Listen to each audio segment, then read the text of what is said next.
సామెతల గ్రంథం మొదటి అధ్యాయం. సామెతల గ్రంథం మొదటి అధ్యాయం మొదటి వచనం నుండి సుమారు 7వ వచనం వరకు. సామెతల గ్రంథం మొదటి అధ్యాయం మొదటి వచనం నుండి 7వ వచనం వరకు.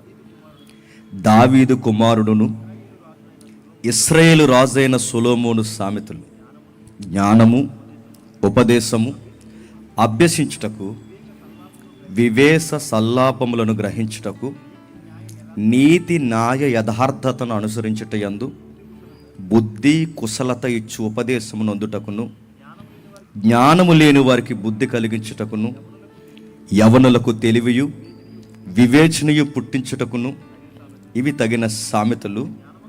జ్ఞానము గలవాడు విని పాండిత్యము వృద్ధి చేసుకొనును, వివేకము గలవగాడు ఆలకించి నీతి సూత్రములను సంపాదించుకొనును. వీటి చేత సామెతలను, భావసూచక విషయములను, జ్ఞానుల మాటలను, వారు చెప్పిన గూఢ వాక్యములను జనులు గ్రహించెదరు. యెహోవా యందలి భయభక్తులు కలిగి ఉండుట తెలివికి మూలము. మూర్ఖులు జ్ఞాన ఉపదేశమును తిరస్కరించుదురు. నా కుమారుడా, నీ తల్లిని నీ తండ్రిని ఉపదేశం ఆలకించుము. నీ తల్లి చెప్పు బోధను త్రోసివేయకు. అవి నీ తోవకు సొగసైన మాలికం, తలకు సొగసైన మాలికం. ఆగుతాం. అందరి దగ్గర బైబిల్ ఉందిగా. నిజాయితీగా ఒప్పుకుందాం, చదివింది మనకేమైనా అర్థమైందా? మన తలకాయ మనకేం అర్థం అవ్వలేదు, కానీ చదివాం. సామెతల్ని ట్రెడిషనల్గా ఎలా అలవాటు చేశారంటే, అదేదో భవిష్యత్తుకి వాగ్దానం కార్డులు కావాల్సిన రెఫరెన్స్ సామెతల్లోనే ఉన్నాయి అన్నట్టుగా అలవాటు చేస్తారు. సామెతల్ని ఎలా అలవాటు చేశారంటే, సామెతలు చదవడానికి బాగుంటాయి, ఒక కొటేషన్స్, లైఫ్ కొటేషన్స్ అన్నట్టు దాన్ని అలవాటు చేస్తారు.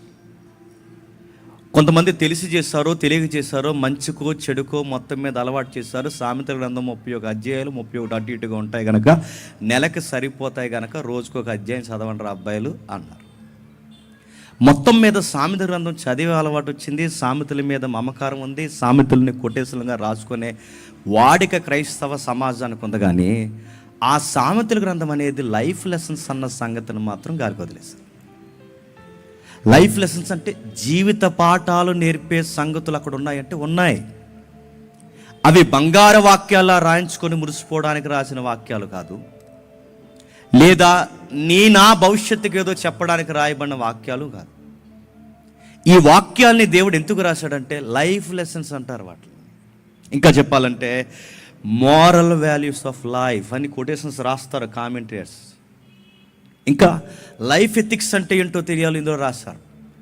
ఏమున్నాయండి ఈయన గురించి రాసుకుంటుంటే సామెతల గురించి చదివితే ఈ చదివిన సుమారు 7-8 వచనాలు చాలా అసలు ఈ బుక్ యొక్క క్యాపబిలిటీ ఏంటో మనకు అర్థమైపోతుంది. ఈ పుస్తకాన్ని చదువుతాం, ధ్యానిస్తాం, అరే ఉందనుకుంటాం, రోజుకొక అధ్యాయాన్ని అలవాటు చేసుకుంటాం, కానీ సారాంశాన్ని మాత్రం అర్థం చేసుకోవాల్సిన విధంగా అర్థం చేసుకోం. ఇది యూత్ మీట్ కనుక ఎక్కువగా యూత్ని కార్నర్ చేసి మాట్లాడాలనుకుంటున్నాను. ఇక ఏం జరుగుతుంది దీని గురించి మాట్లాడుకుంటే 3వ అధ్యాయం ఒక మాట అంటున్నాడు చూడండి. 3వ అధ్యాయం ఇదే సామెతల గ్రంథం, మళ్ళీ చూద్దాం ఒకసారి. 3వ అధ్యాయం సామెతల గ్రంథం 3వ అధ్యాయం మొదటి సుమారు 6 వచనాలు ఉన్నాయి చూడండి. నా కుమారుడా, నా ఉపదేశం మరొకకు, నా ఆజ్ఞలు హృదయపూర్వకంగా గైకొనుము. అవి దీర్ఘాయువును శాంతిని నీకు కలుగు చేయును. దయను సత్యమును ఎన్నడూ నేను విడిచిపోనీకము. వాటిని కంఠభూషణముగా ధరించుకొనుము. నీ హృదయమును పలక మీద వాటిని రాసుకొనుము. అప్పుడు దేవుని దృష్టి యందు మానవుల దృష్టి యందును నీవు దయనుంది మంచివాడు అనిపించుకొందువు. నీ సబుద్ధిని ఆధారం చేసుకొనక నీ పూర్ణ హృదయముతో యెహోవా యందు నమ్మిక ఉంచుము. నీ ప్రవర్తన అంతటి యందు ఆయనకు అధికారం ఒప్పుకొనుము. అప్పుడు ఆయన నీ త్రోవలను సరళము చేయును. సామెతలు ఎక్కువ కనబడదు తెలుసా? నా కుమారుడా, నా కుమారుడా. మరి మూలాల్లో ఎలా ఉంటుంది? నా కుమారుడా, నా కుమార్తె. ఆయన మాట్లాడుతుంటే దేవుడే సొలొమోను ద్వారా వ్యక్తీకరిస్తున్నది, నా పిల్లలారా. కొన్ని సంగతులు మీకు స్పష్టంగా తెలియాలి. ఆయన మాట్లాడుతూ పదే పదే సామెతల్లో కానీ ప్రసంగిలో కానీ ఆయన ఉపయోగించిన పదే ఉపయోగించిన పదం ఏంటి చెప్తున్నా? నాకు భయపడండి అన్నాడు. దేవుణ్ణైనా నాకు భయపడండి, సృష్టికర్తనైనా నాకు భయపడండి. ప్రశ్న, దేవునికి భయపడకపోతే మనకు బ్రతకడం చేత కదంటే సొసైటీలో కొన్ని ఎగ్జాంపుల్స్ ఉన్నాయి, చేత కాదు. దేవునికి భయపడకపోతే ఎథిక్స్ అంటే ఏంటో తెలియదంటే దేవుని భయం లేకపోతే ఎథిక్స్కి మీనింగ్ లేదు. దేవుని భయం లేకపోతే మోరల్స్ అంటే మనకేంటో అర్థం కాదంటే అర్థం కాదు. దేవుని ఆజ్ఞ, దేవుని కట్టడి, దేవుని వాక్యము, దేవుని సామెత, దేవుని ప్రకటన, ప్రవచనము, వాక్యము, ఇలాంటి పదాలు ఒక బౌండరీస్గా ఏర్పరచుకుంటే కానీ మన బ్రతుకు ఒక మీనింగ్ లేదంటే బైబిల్ అంటుంది లేదు. అట్లా చెప్తారండి మీరంటే, నేను ఎగ్జాంపుల్ చెప్పాను పోయిన సండే ఎప్పుడో మా చర్చిలో మాట్లాడుతూ. ఎగ్జాంపుల్ మీకు గుర్తుంటే ఒకసారి జ్ఞాపకం చేసుకోండి. క్రికెట్ ఆడుతున్నప్పుడు ఆటకి అర్థం ఉండాలన్నా, ఆటకి ఒక అర్థం, పరమార్థం ఉండాలంటే దానికి బౌండరీస్ ఉండాలి. ఆడరా అబ్బాయి, ఇంక నీకు 6 లేదు 4 లేదు, నీ ఇష్టం వచ్చినట్టు కొట్టే అంటే, ఇక 4 లేదు 6 లేదు, సింగిల్ ఏమీ లేదు, ఎవడ బౌలింగ్ ఆడేయడం అంటే ఆటకు అర్థం ఉందా? నేను కొట్టిన లాంగ్ షాట్కి 6 అని ఒక మీనింగ్ ఉంటే నా ఆటకు మీనింగ్ ఉంది. నేను కొట్టిన స్ట్రైట్ షాట్కి అది సరిగ్గా బౌండరీకి తగిలితే అది 4 అని ఒక మీనింగ్ ఉంటే నా ఆటకు ఒక అర్థం ఉంది. బౌండరీసే లేకపోతే ఆటకి ఎలాగైతే అర్థం లేదో, లైఫ్లో దేవుని కమాండ్స్ లేకపోతే లైఫ్కి మీనింగ్ లేదు, జీవితానికి అర్థం దొరకదు. దేవుని భయము, కట్టడ, ఆజ్ఞ, భయము ఇది పట్టకపోతే, దేవుని కొరకు బ్రతకడం మనకు రాకపోతే నైతికత అంటే ఏంటో మనకు అర్థం కాదు. చాలామంది మేము ఎథిక్స్ ఫాలో అవుతాం, మాకు మోరల్ వాల్యూస్ తెలుసు, మేము చాలా డిగ్నిటీగా బతుకుతున్నాం, మేము ఎంప్లాయీస్, మేము పవర్లో ఉన్న ఎంప్లాయీస్ అని చెప్పుకుంటారు. కానీ నేను తిరగేసి అడుగుతున్నాను, దేవుడు లేని లైఫ్లో ఎథిక్స్ను చూడడం అనేది తెల్ల పేపర్ మీద, మళ్ళీ చెప్తాను, తెల్ల పేపర్ మీద నల్లటి అక్షరాలు చూస్తున్నట్టు గుర్తుపెట్టుకోండి. ఎలా అండి, దాన్ని ఎలా మీకు అర్థమయ్యేలా మాకు చెప్పగలరంటే ఒక ఎగ్జాంపుల్ చూస్తాను. స్క్రీన్ మీద ఒక ఆయన కనబడతారు, మీకు చూడండి. జిమ్ బ్రేకర్ కనబడుతున్నాడు ఆయన. జిమ్ అని ఒక ప్రాస్పరిటీ స్పీకర్. అయినా ప్రాస్పరిటీ అంటే తెలుసుగా, అన్ని దీవెన ప్రసంగాలు చెప్తారు చూస్తారా, దీవెన, పాటల్లో దీవెన, ప్రసంగంలో దీవెన, ప్రార్థనలో దీవెన, పిండి పిసుకు తొట్టే, బుడ్డులో నూనె, ఆకాశ వాకిళ్ళు, ఈ పదాలు ఎక్కువ ఉపయోగిస్తారు. వారిని ప్రాస్పరిటీ స్పీకర్స్ అంటారు. అంటే సమృద్ధి కోసం మాట్లాడే వారిని ప్రాస్పరిటీ స్పీకర్స్ అంటారు. అందులో నెంబర్ 1 ఆయన. ఈ జిమ్ బ్రేకర్ ఎవరైతే ఉన్నాడో, ఈ ప్రాస్పరిటీ స్పీకర్ ఏం చేశాడంటే తక్కువ టైంలోనే చాలా ఇంటర్నేషనల్ స్పీకర్ అయిపోయాడు ఆయన. దేవుని భయం అంటే ఏంటో అర్థమయ్యే బెస్ట్ ఎగ్జాంపుల్ లైఫ్ స్టడీ అయింది. ఎప్పుడైనా ఆయన లైఫ్ని కేస్ స్టడీగా మాట్లాడుకుంటే చాలామందికి అవసరం. ఎదిగాడు, తక్కువ టైంలోనే పెద్ద స్పీకర్ అయిపోయాడు, ఇంటర్నేషనల్ స్పీకర్ అయిపోయాడు. ఆ రోజుల్లో అదే టైం లైన్లో బిల్లీ గ్రహం గారు కూడా సేవ చేస్తున్నారు. బిల్లీ గ్రహం గారు లాంటి గొప్ప సేవకుడు సేవ చేస్తున్న టైంలో ఇలాంటి ఆయనకి పేరు వచ్చిందంటే ఇంకా మామూలుగా వర్క్ చేయలేదని మనకు అర్థమవుతుంది. ఏ స్పీకర్ అయితే ఏమి, మొత్తం మీద స్పీకర్గా ఆయన వేసుకోవాల్సిన ముద్ర వేసుకున్నాడు. ఆ రోజుల్లో ఆయన కొత్త రూల్స్ పెట్టేవాడు, అంటే ఒక కొత్త ట్రెండ్ తీసుకొచ్చేవాడు. అదిగో వయసులో ఉన్నప్పుడు కనబడుతుంది అనుకుంటా, నాకేం కనబడలేదు. వయసులో ఉన్నప్పుడు అలా స్టార్ట్ చేశాడు. అతని భార్య అనుకుంటా. కొన్ని కాంట్రవర్సీస్ ఉన్నాయి ఆ ఫొటోస్కి, అందుకని కొన్ని ఎక్స్పోజ్ చేయలేకపోతున్నాను. ఆ ఫొటోస్లో వాళ్ళ సేవ నా ఎంగేజ్లో స్టార్ట్ చేశారు. సేవ స్టార్ట్ చేసిన తర్వాత బిజినెస్ని ఫామ్ చేశారు. ప్రాస్పరిటీ స్పీకర్ చేసేది ఎప్పుడు గుర్తుపెట్టుకోండి, ఏదో ఒక బిజినెస్ వాళ్ళు స్టార్ట్ చేస్తారు. అది బిజినెస్ చేయరు, ఆ బిజినెస్ని దేవుడు లోగో మీద స్టార్ట్ చేస్తారు. అంటే వాడు ఆ రోజుల్లో, క్షమించండి, ఆయన ఏమన్నాడంటే, ఆ రోజుల్లో క్రిస్టియన్స్ అందరూ మనం ఎక్కడెక్కడ ఉండడం ఏంటి, మనమందరం ఎక్కడెక్కడికి వెళ్ళి వస్తువులు కొనుక్కోవడం ఏంటి, మనకందరికీ సూపర్ మార్కెట్ ఉండాలా వద్దా అని అడిగాడు.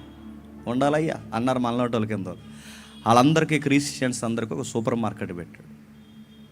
క్రిస్టియన్స్ అందరూ ఎక్కడెక్కడో దూరంగా ఉండడం ఏంటి, మనందరి ఇల్లు ఒక దిక్కున ఉండాలో వద్దా, ఎకరాలు కొన్నాడు, స్థలాలు అమ్మాడు, అమ్మిన స్థలాల్లో ఇల్లు కట్టాడు, దానికి మళ్ళీ పర్సంటేజ్ బిల్డర్స్తో మాట్లాడుకుని ఒక పెద్ద బిజినెస్ ఫామ్ చేశాడు. ఈయన్నే కాపీ కొడుతున్నారు కొంతమంది, పేర్లు చెప్పను. వైజాగ్లో, హైదరాబాద్లో పెద్ద పెద్ద గొడుగులు వేసి కూర్చున్నారు. ఇలా మాల్స్ కడుతున్నారు. ఇప్పుడు మాల్స్, మళ్ళీ చెప్తాను, దొంగ సన్నాసి గల్లు అందరూ మళ్ళీ చెప్తున్నాను నేను. ఇతన్నే కాపీ కొట్టారు, ఇతన్నే, ఈ సెంచరీస్ ముందు జరిగింది ఇతన్నే. మాల్స్ ఎలా కట్టాలో స్టార్ట్ చేసింది ఇతనే. క్రైస్తవ స్థలాలు ఒక దిక్కుని పెట్టి దాన్ని ఒక పెద్ద బౌండరీ చేసి అక్కడ క్రైస్తవ స్థలాలు గృహకల్పనను ప్రారంభించింది ఇతన్నే కాపీ చేస్తున్నారు వీళ్ళు. ఆ రోజుల్లో జిమ్ ఏదైతే ఉన్నాడో పెద్ద ఛానల్ పెట్టాడు, క్రిస్టియన్ ఛానల్. ఆ రోజుల్లో క్రిస్టియన్స్కి ప్రత్యేక ఛానల్ అంటే గ్రేట్. ఆ రోజుల్లో ఛానల్ పెట్టాడు, వ్యాపారం పెట్టాడు, మార్కెట్ పెట్టాడు. 1-2 కాదు, గృహాలు అవి ఇవి మొత్తం మీద వ్యాపారం విస్తరించింది.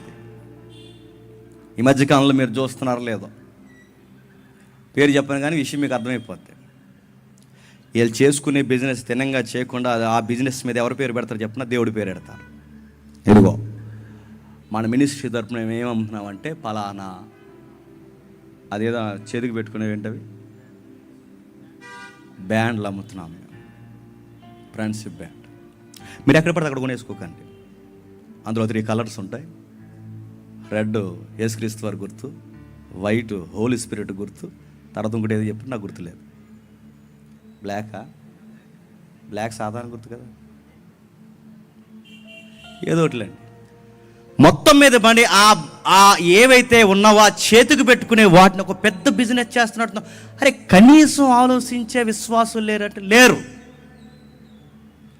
కచ్చిపులు అమ్మేస్తే కొనేసుకునే వాళ్ళు ఉన్నారు, చేతులకు పెట్టుకునే తాళ్ళు అమ్మేస్తే కొనేసుకునే వాళ్ళు ఉన్నారు. అడుగుతున్నాను, ఇలాంటివన్నీ స్టార్ట్ చేసింది ఎవరంటే వెస్టర్న్ కల్చర్ స్పీకర్స్ గుర్తుపెట్టుకోండి. దాన్నే తెలుగులోకి వీళ్ళు డౌన్లోడ్ తీసుకొచ్చి ఈరోజు మనకు బిజినెస్ చేస్తున్నారు.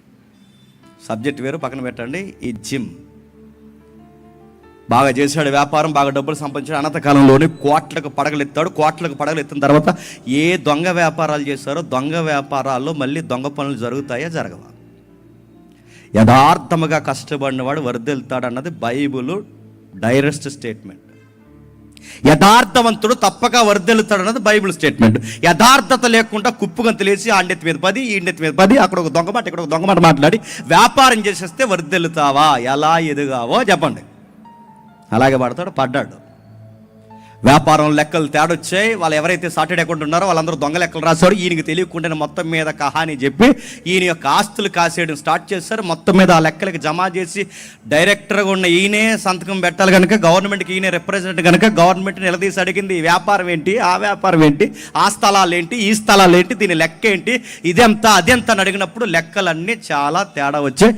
గవర్నమెంట్ సీరియస్ అయింది, కేసులు పెట్టారు. అందులో ఆ తర్వాత కొన్ని అబ్యూజ్ మనం మాట్లాడుకోలేము. అలాంటి విషయాల్లో కూడా ఆయన ఇన్వాల్వ్ అయినట్టుగా ఆయన మీద కేసులు నమోదయ్యాయి. ఆ నమోదైన తర్వాత అరెస్ట్ చేసి ఛార్జ్షీట్ వేసి కోర్టు జడ్జిమెంట్ ఇస్తే ఆ జడ్జిమెంట్లో ఆయనకి పడిన పనిష్మెంట్ ఇయర్స్ ఎంతో తెలుసా? 45 ఇయర్స్ పనిష్మెంట్ పడింది ఆయనకి. 45 సంవత్సరాలు. 45 సంవత్సరాలు ఎప్పుడైతే ఆయనకి జైలు కన్ఫర్మ్ అయిందో లోపలకు పోయాడు. లోపలకు పోయిన తర్వాత 45 సంవత్సరాలు జైలు పడిన తర్వాత బయట ఈయన ఆరాధించే భక్తులు ఉంటారుగా, కింద మీద పడి పైకోట్లకు వెళ్ళి మొత్తం మీద వాదించి తప్పైందని ఒప్పుకొని ఆ పనిష్మెంట్కి బదులు ఇయర్స్కి ఏవైతే ఉన్నావో ఆ సంవత్సరాలకి ఫైన్ కట్టి మొత్తం మీద 45 ఇయర్స్ని 5 ఇయర్స్కి తీసుకొచ్చారు పనిష్మెంట్. ఆ 5 ఇయర్స్ లోపల కూర్చుని ఏం చేసింది చెప్పిన బైబిల్ చదివాడు, బాధపడ్డాడు. సువార్తలు మళ్ళీ చదివాడు, అపోస్తుల కార్యాలు మళ్ళీ చదివాడు, పౌలు రాసిన పత్రికలు మళ్ళీ చదివాడు, ప్రకటన గ్రంథం మళ్ళీ చదువుకున్నాడు, దేవుని యొక్క వాక్యాలు మళ్ళీ చదువుకున్నప్పుడు బాధపడుతూ ఒకటి అన్నాడు, నేను చాలా తప్పుడు ప్రసంగాలు చేశానని ఒప్పుకున్నాడు. ఓ బుక్కి టైటిల్ పెట్టాడు, ఐ వాజ్ రాంగ్ అని ఒక బుక్ టైటిల్ రాశాడు. ఆ టైటిల్ పెట్టి ఎలా అన్నాడు, నేను తప్పుడు సువార్తం చేశాను. బైబిల్లో యేసుప్రభు అలా చెప్పలేదు, బైబిల్లో అపోస్తులు అలా చెప్పలేదు, బైబిల్లో పౌలు అలా చెప్పలేదు, బైబిల్లో లేని సువార్తని చెప్పి ఇదే సువార్త అనుకున్న సువార్త ప్రకటించాను. నేను తప్పుడు సువార్తం చేసిన తప్పుడు వ్యక్తి నన్ను బాధపడ రోజు అన్నాడు, దేవా మళ్ళీ అవకాశం ఉంటే నీ పరిచర్ని ఉన్నతంగా చేసి చచ్చిపోతాను ప్రభు అని ప్రేయర్ చేయడం స్టార్ట్ చేశాడు. సరిగ్గా అదే టైంలో బిల్లీ గ్రహం గారు ఆయన చూడడానికి వచ్చారు. ఇన్ని తప్పుడు అభియోగాలు ఉన్న వాడి మీద, ఇన్ని నేరారోపణలు పడి మోస్తున్న వాడి మీద కోర్టు జడ్జిమెంట్ ఇచ్చి వీడి నేరస్తుడని కన్ఫర్మ్ చేసిన వ్యక్తి మీద ఆ రోజుల్లో గొప్ప పేరున్న బిల్లీ గ్రహం గారు రావడం చంచలనం. ఆ రోజు దర్శించాడు, మాట్లాడారు, ఏడ్చాడు ఒకేసారి. నాలాంటి వాడిని కూడా మీలాంటి గొప్ప దైవజనులను చూడడానికి వస్తారా సార్ అని ఏడ్చాడు. ఏడుస్తూ బిల్లీ గ్రహం గారు వెళ్ళిపోయిన తర్వాత ఒక పుస్తకం రాశాడు, గాడ్ గ్రేస్ అని. దేవుని కృప అంటే, దేవుని కృప అంటే దేవుడు ఈ రోజుకి నన్ను ప్రేమిస్తున్నాడానికి గొప్ప తార్కాణం ఏంటంటే, బెల్లి గ్రహం లాంటి సేవకుడిని దేవుడు నా దగ్గరికి పంపించాడు. గొప్ప పుస్తకాలు 5 సంవత్సరాలు రాశాడు. ఆయన ఒప్పుకున్నాడు నేను తప్పుడు సువార్త రాశానని. ఆయన ఒప్పుకున్నాడు దేవుని కృప గొప్పదని. ఆయన ఒప్పుకున్నాడు దేవుని కృప లేకపోతే నేను బ్రతకలేనని. ఆ టైంలో ఒక ఆయన ఇంటర్వ్యూ చేశాడు ఆయన్ని. ఆయన పేరు జిమ్ సార్, మిమ్మల్ని ఒక విషయం అడగాలి. మీరు చాలా గొప్ప సేవ చేశారు. మీరు చేసిన పరిచర్య అనంతకాలంలోనే ఆకాశాన్ని అంటే అంత ఎత్తుకు మీరు తీసుకెళ్లారు. ఇంత దేవుడు హెచ్చించి, ఇంత ధనం ఇచ్చి, ఇంత పేరిస్తే ఆ దేవుడిని వదిలేసి లోకాన్ని ప్రేమించి డబ్బును ప్రేమించాలని మీకు ఎలా అనిపించింది సార్? మీకు దేవుడు అంటే ఇష్టం ఎలా తగ్గిపోయింది అని అడిగాడు. నా ప్రశ్న అర్థమవుతుందా? ధనమిచ్చిన దేవుడిని ఎందుకు మర్చిపోయారు? పేరిచ్చిన దేవుడిని ఎందుకు మర్చిపోయారు? ఇంత ఉన్నత స్థాయికి తీసుకెళ్ళిన ఆ దేవుడిని ఎందుకు మర్చిపోయారు? ఆ దేవుడిని ప్రేమించడంలో మీరు ఎందుకు వెనకడుగులేశారు సార్ అని అడిగితే, జాన్ నీకు విషయం చెప్పాలి. నేను దేవుడిని ప్రేమించడం లేదని నీకు చెప్పానా?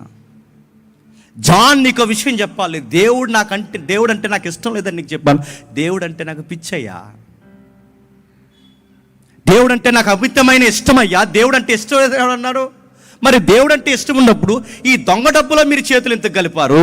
మీకు దేవుడు అంటే ఇష్టమైనప్పుడు ఈ చీకటి వ్యాపారాల్లో మీరు చేతులు ఎందుకు కలిపారు? మీకు దేవుడు అంటే ఇష్టమైనప్పుడు ఈ చీకటి పనులు మీరు ఎందుకు చేశారు? మీకు దేవుడు అంటే ఇష్టమైనప్పుడు ఈ తప్పుడు సువార్తలు ఎందుకు చేశారంటే, అప్పుడు జాన్ నీకు విషయం చెప్పాలి.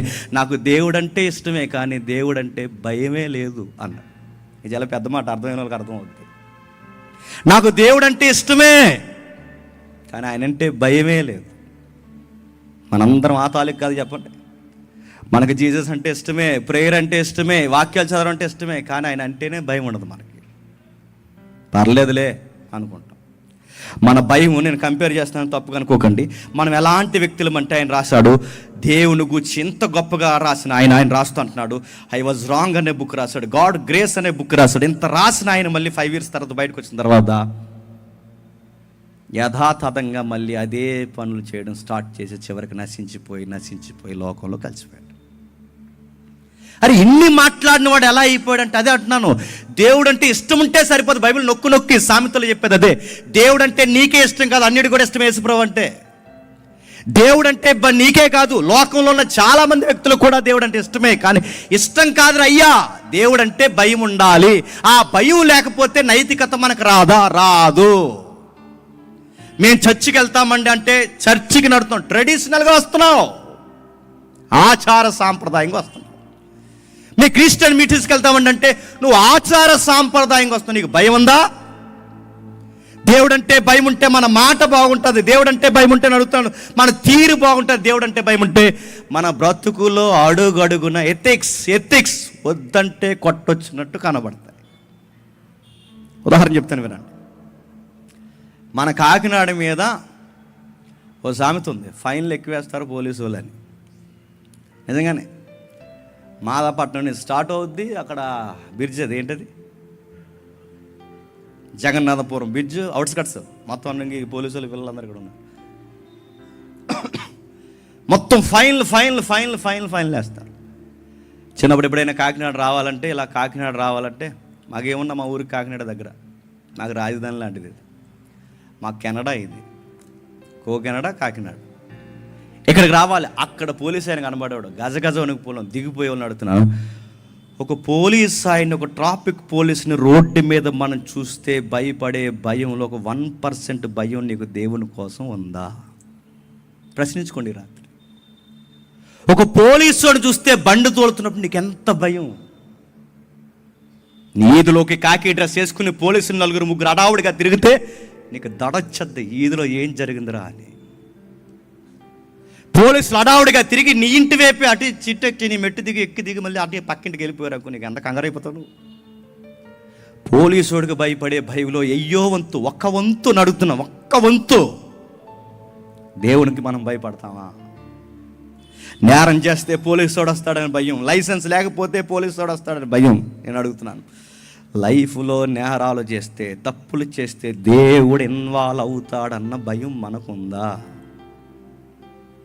అందుకే సామెత గ్రంథం అంటుంది, భయం లేనివాడు నీతిగా ఎలా బ్రతకాలో వాడికి ఎప్పటికీ తెలియదు. భయానికి, మళ్ళీ చెప్తున్నాను, దేవుని భయానికి నైతికతకి ఇంటర్నల్ లింక్ ఉంది. చాలామంది ఏమంటారంటే రే ప్రార్థనలు ఏంట్రా, చాలామంది ఏమంటారంటే బైబిల్ ఏంట్రా, రే చాలామంది ఎంత చదివి మోకాలు ప్రార్థనలు ఏంటంటారు. వాళ్ళు అలాగే అంటారు, వాళ్ళ ఆవారా బ్యాచ్, వాళ్ళు అలాగే అంటారు. వాళ్ళు మనం అడుగుతున్న వాళ్ళు చెప్పిన సామెతలు మీరు వినకండి, వారి మాట్లాడుతున్న మాటలు వినకండి. మీ రూమ్మేట్సో, మీ క్లాస్మేట్సో, లేదా మీ ఫేస్బుక్కో, మీ వాట్సాప్పో, మీ ఇన్స్టాగ్రామ్ ఫ్రెండ్సో, ఏ సర్కిల్ ఉందో నాకు తెలియదు, కానీ మీరు ప్రేయర్ అంటే మిమ్మల్ని ఎట్టకారం చేస్తారు. ఎంత చదివి ఈ రోజుల్లో కూడా ప్రార్థనలు ఏంటంటే మరి ఏం చేయాలరా, రీల్స్ చూడాలా, మరి ఏం చేయాలి? భయపడకూడదు, ఒక భయం ఉండకూడదు, ఒక వాక్యం ఉండకూడదు. వీళ్ళు చెప్పేది చూడండి, లేనిపోని విషయాలు చెప్తారు. బైబిల్లో నీతికి పడి బతికిన వారు ఎందుకు బతికారంటే బైబిల్లో అడుగడుగుడు ఉంది, భయము భయము భయము భయము. ఆదాము పాపం చేసినప్పుడు దాక్కున్నాడట లోపల, ఏమి భయము. పాపం చేస్తేనే కాదు భయపడవలసిందే, పాపం చేయకపోయినా దేవుడికి భయపడాలి. యేసుక్రీస్తు వారు ఏ పాపం చేసిన భూమి మీద శరీరధారి ఉన్న దినంలో దేవుని యందు భయము భక్తి కలిగి ఆయన కన్నీటితో ఉన్న దినముల్లో మహారోదన వేదన కలిగించడం అడుగుతున్నాను. ఆదాము తప్పు చేసి భయపడ్డాడంటే అర్థం ఉంది. యేసుక్రీస్తు వారు ఏ తప్పు చేశాడని భయపడుతున్నాడు? తప్పు చేయకపోయినా చెప్పండి భయపడాలి. నైతికత రావాలి అంటే దేవునికి భయపడాల్సిందే. నైతికత తెలియకపోతే, అంటే నా దేవుని గురించి నాకు తెలియకపోతే, నా దేవుడు అంటే నాకేంటో అర్థం కాకపోతే, నా దేవుని పట్ల నాకు భయం లేకపోతే నాకు నైతికత అబ్బదా అంటే అబ్బదు. దేవుణ్ణి ఇష్టపడడం వేరు, దేవుని కొరకు ప్రార్థన చేయడం వేరు, దేవుని బైబిల్ చదవడం వేరు, దేవునికి భయపడడం వేరు. ఈ స్టేజ్ వేరు. దేవునికి భయపడాలంటే భయపడాలి. పౌలు గారు కూడా ఏమంటారు చూడండి ఒకసారి. ఫిలిప్పీలకు రాసిన పత్రిక, అపోస్తుడైన పౌలు ఫిలిప్పీలకు రాసిన పత్రిక 2వ అధ్యాయం 12వ వచనం. ఫిలిప్పీలకు రాసిన పత్రిక 2వ అధ్యాయం 12వ వచనం చదవండి ఎవరు. నా ప్రియులారా,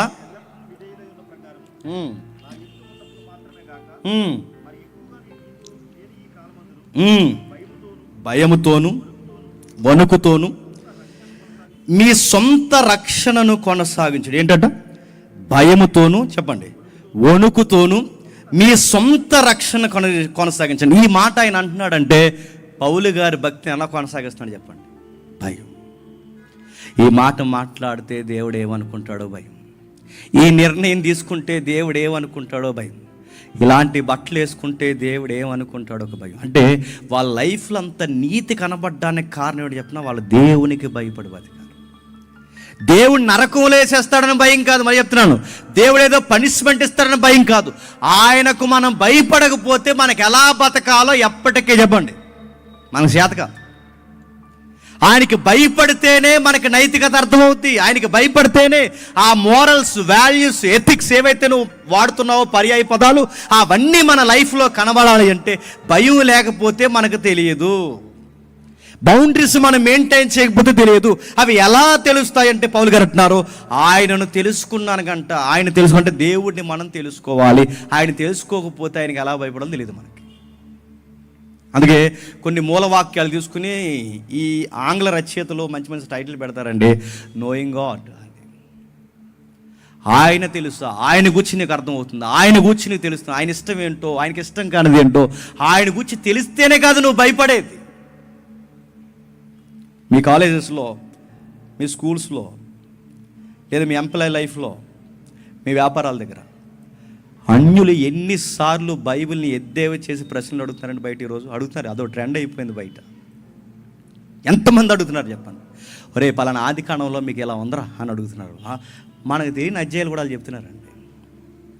పలానా యెహెజ్కేలులో ఎలా ఉందరా, పలానా ఆది కాండంలో ఎలా ఉందరా, పలానా దిక్కుని ఇలా చేశాడరా, ఇలా జరిగిందిరా, చిన్నపిల్లల్ని చంపేశారు. ఇలాంటి క్వశ్చన్లు వాళ్ళు అడుగుతున్నారు. వాళ్ళు అడుగుతున్నప్పుడు మీ కాలేజెస్లో, మీ ఎంప్లాయీ లైఫ్లో, లేదా మీ సర్కిల్లో, మీ ఎక్కడెక్కడైతే పనిచేసి మీ బిజినెస్ లైఫ్లో, మీ సరౌండ్లో మీరు చెప్పే ఆన్సర్ చెప్పనా? ఇలా తేరా ప్రశ్న ఏంటో తెలుస్తాను అంటున్నారా?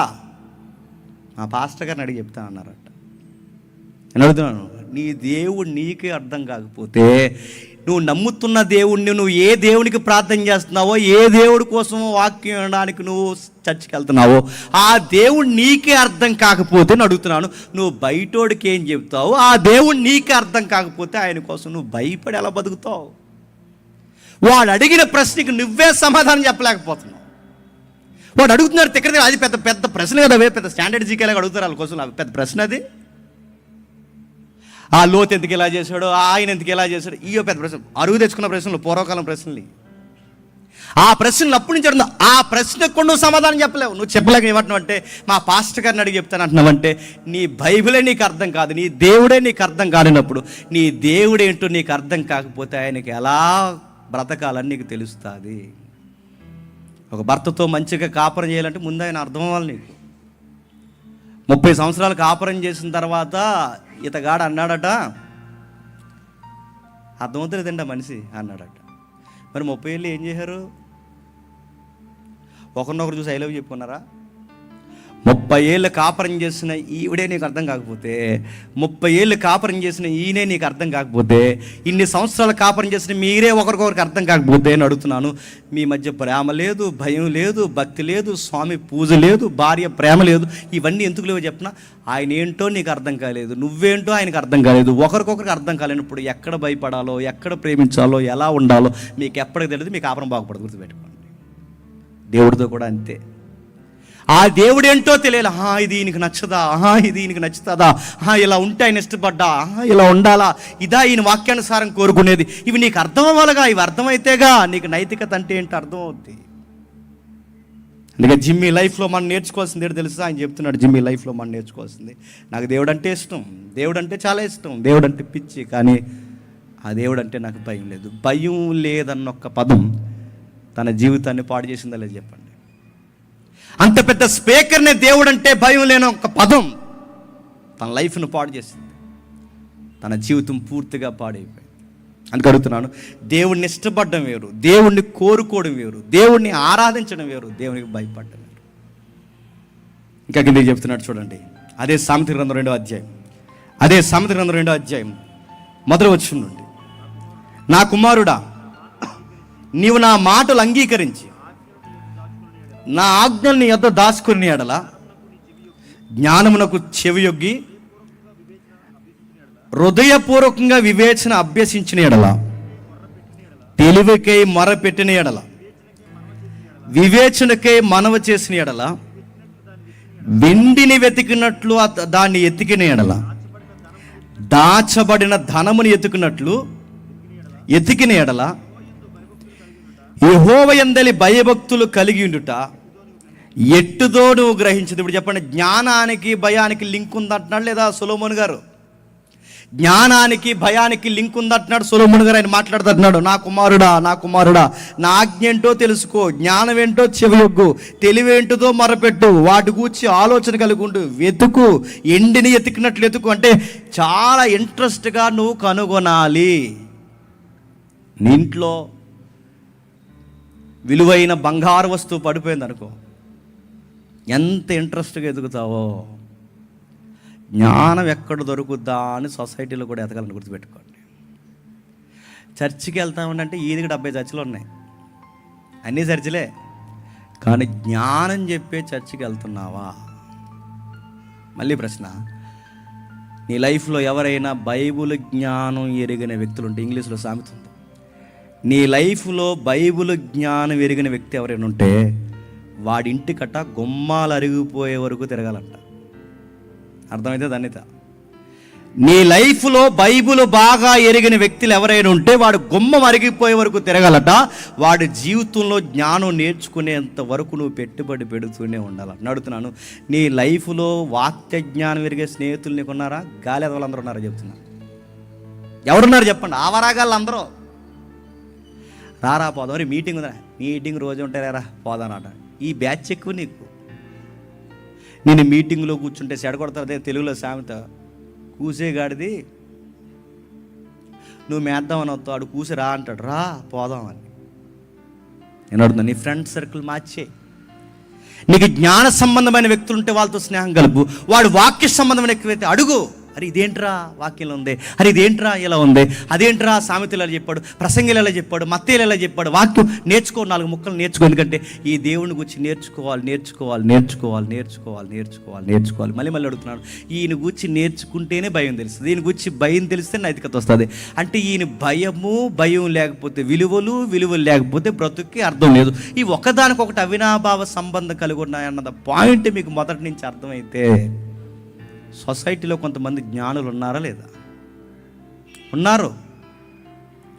నాకు కొన్ని ఫొటోస్ దొరకలేదు. ఓసో అనే వ్యక్తి ఉన్నాడు. రామ్ గోపాల్ వనం వీళ్ళందరూ ఈయన్నే ఫాలో అవుతారు. ఓసో అంటే ఇడో పెద్ద షో. 17th 18th 19th